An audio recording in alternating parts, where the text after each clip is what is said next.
Well, you see, I'm also paper-free to contribute to one of the leitmotifs of this conference, of this summit. Dear ladies and gentlemen, distinguished guests, it is really an impressive list of speakers, of guests that is here this morning. If I would have to mention each and every one of you, we would be here also tomorrow, but the summit takes place only today, so I will mention only our president of today, Ms. Rajita Kulkarni. Thank you very much on behalf of FIFA for having brought this World Summit on Ethics and Leadership in Sport here, in the home of FIFA, in the home of football, in your home. It is a great pleasure to welcome all of you, ministers, members of the European Parliament, of the Swiss Parliament, representatives of the United Nations, sports lovers, this includes all of them, including the politicians, of course, and football fans as well.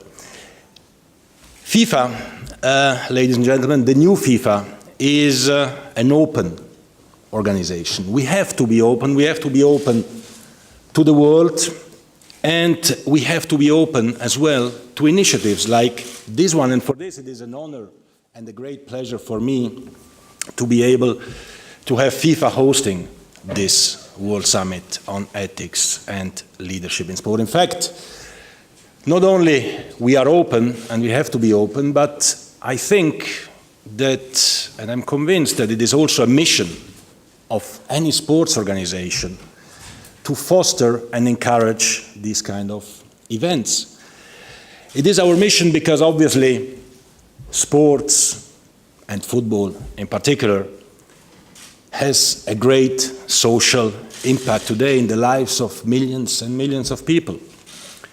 And when you have a social impact, you have, of course, also to be aware of ethical questions. And also, and that's why I find it very interesting, the title of this conference is not only about ethics in sport, but it's also about ethics and leadership in sport. And the leadership of an association is also reflected when you can encourage events where debate takes place, where discussion takes place, where criticism takes place, because we all believe in the power of culture, we all believe in good governance, we all believe as well in learning from the past and making things better in the future. And you can do this only if you have an open and transparent and clear exchange, a debate, a discussion without being scared of what is happening. We have challenges, of course.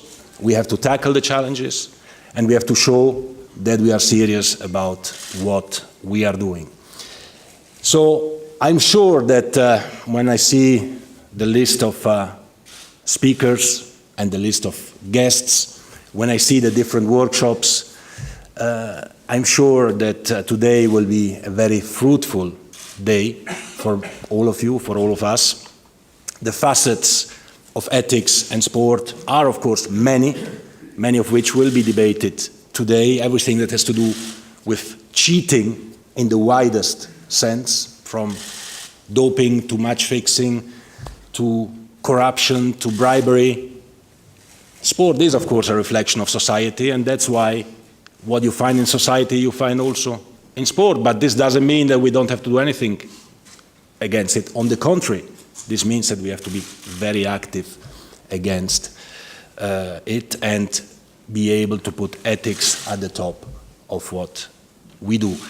And this we can do it only if we share experiences, if we share best practices, if we are open-minded, and if we are ready to take lessons and to learn and to do things better. So with this in mind, dear ladies and gentlemen, I can only express again my gratitude to all of you for being here, my happiness for having you here, and I'm sure you will find today, after a very exciting day, some very inspiring, not only intellectual, but also practical outcomes which will benefit all of us.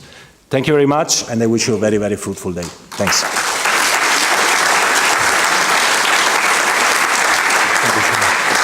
Thank you so much.